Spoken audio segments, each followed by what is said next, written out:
Coming up on Mountain News this morning, Kentucky City continues to grieve after a tragic shooting takes a young boy's life. And an Eastern Kentucky teacher and her students work on a project about the power words can have. Dedicated to Eastern and Southern Kentucky, this is WYMT Mountain News this morning.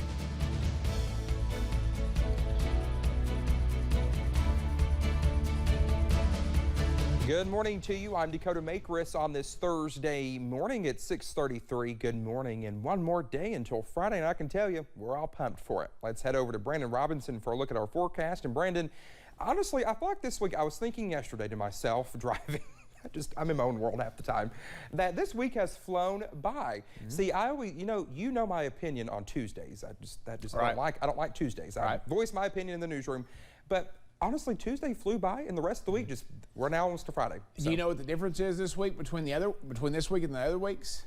The weather? The weather is quiet. Yeah. So when the weather's quiet, the weeks seem to fly by. Yep. But when the weather is like crazy, it's like drags and drags and drags. So yeah, that's the issue right there. Is it's been quiet all week for the most part, and that trend is going to continue for one more day. Well, let's say 2 more days. It's going to continue to the end of the work and school week, but after that, the weekend could be a little bit active at times. Let's take a look, see what's going on this morning. US 119, US 23 going up Jenkins Mountain into Virginia. Not much traffic, not much going on up there to start your day.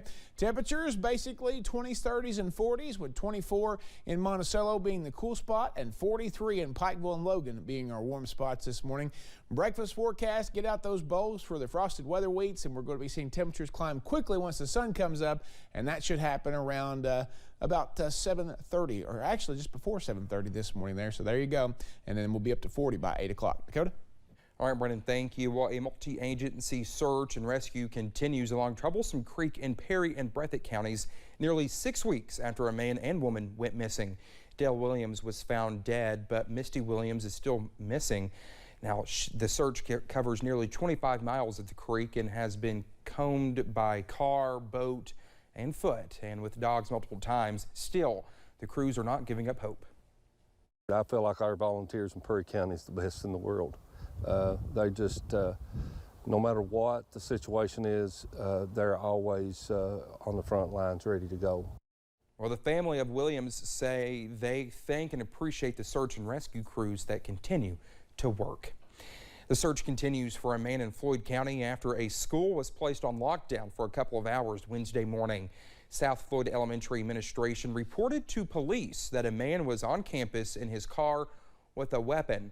Police said all students and staff were safe inside the school, and also say no students or staff were involved or were ever in danger. Deputies are still looking for a man wearing a blue and white UK jacket and black pants. Many people in Lexington are still reeling after the weekend shooting death of a 10-year-old boy. Landon Hayes died Sunday. Police said he was the victim of a murder-suicide involving his mother's boyfriend. In response to his death and other recent tragedies, the city's One Lexington initiative opened the ACE Center Wednesday night for anyone in the community who needs grief counseling. Lindsay Camper works for Bluegrass Care Navigators. She and others help students, teachers, and staff in Fayette County Public Schools after situations like this one. Children are more likely to experience feelings of guilt or to blame themselves for the cause of the death when they're not given the truth regarding the cause or the reason for the loss. Officials say the Lexington Police Department's peer support officers get special training to provide emotional first aid. Now, they say following an incident like the one Sunday, officers are taken back to headquarters for a check on their mental health. Most students spent yesterday learning inside their classroom, but one group of students headed to the Harlan Center.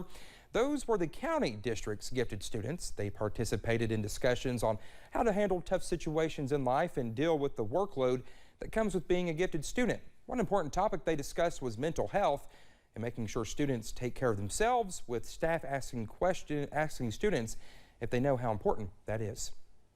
Mental health, more or less important than physical health, and everyone in there said physical health was more important, and then they discussed why that's not true, that they're both equally important. More than 100 elementary and middle school age students participated. An English teacher at Mountain View Elementary in Leslie County is teaching her 7th and 8th graders the effects their words can have on each other. What started as an assignment of writing words that hurt them in the past turned into writing words that have healed them. Now, the teacher decided the kids needed to read what each other were going through. That's when the classes wrote the book Words That Hurt and Words That Heal by sharing their stories. So I passed out what the kids had written, typed up, and it was all anonymous. And so I was like, read this, read what your classmates wrote, and then draw something to go along with the words. And that's how I really got them engaged. Well, the classes wrote and illustrated the entire book, bringing them closer together. Now, the teacher says she noticed a change in them for the better and a lack of bullying in the classroom. One Johnson County kindergartner has been on quite the ride. From a life of health conditions to recent issues with his intestines, he spends a lot of time in the hospital, only home for a handful of times during the last few months. Our buddy Forbes has more about his story and how his community is trying to help him and his mom make it through. Colton Ramey's 6 years have been fast and furious. From his premature birth, he was 1 pound 7 ounces. Now he's gotten a little bit more weight. to his hours logged at the Children's Hospital. I've been with him every step of the way. If he's here, I'm here. And his mother, Heather O'Brien, has been riding shotgun. Like, you know what? That's my son. So I'm going to hold his hand. From heart conditions to intestinal issues, through life support and feeding tubes, to his recent respiratory battles, taking every mile with a smile. He just acts like it's another day. I mean, he's always just happy, playing around. And here I am worried about, okay, first he's got the bowel issue. He's losing all this weight. Now he has COVID on top of everything else. And with the continued health scares, his mother has felt even more alone, until an autism diagnosis brought her to a community that would help fuel the long nights. And his little toys and stuff, they like his little squishy balls. And his Fast and Furious videos, he's happy.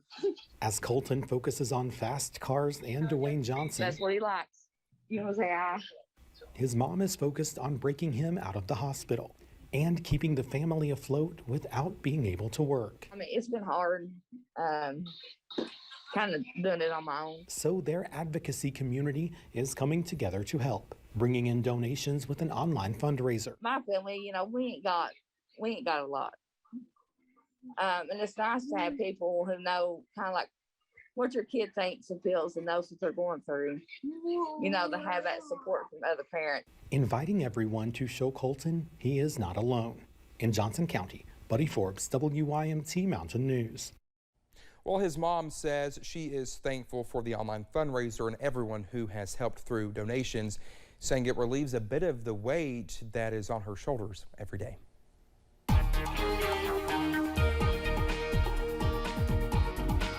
6:41 here on this Thursday morning. Temperatures are on the warmer side this morning. I know you're looking at the map like, what's he talking about? There's no teens out there. There's no single digits. There's not even really low 20s. We've got 24 in Monticello, 25 in Jonesville, but all the way up to 40s across parts of the Big Sandy. So these are normal, well, not completely normal, but kind of average daytime highs for this time of the year. Average daytime high actually 48 today. It's actually continuing to trend upward as we get closer to the first day of meteorological spring, which is March the 1st. Not too far away because this is a short month. No leap year this year. 50 today for a forecast high.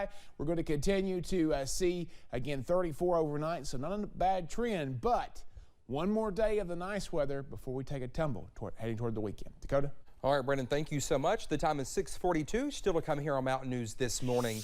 The Department of Justice is asked to look into former President Donald Trump's handling of White House records. That's coming up.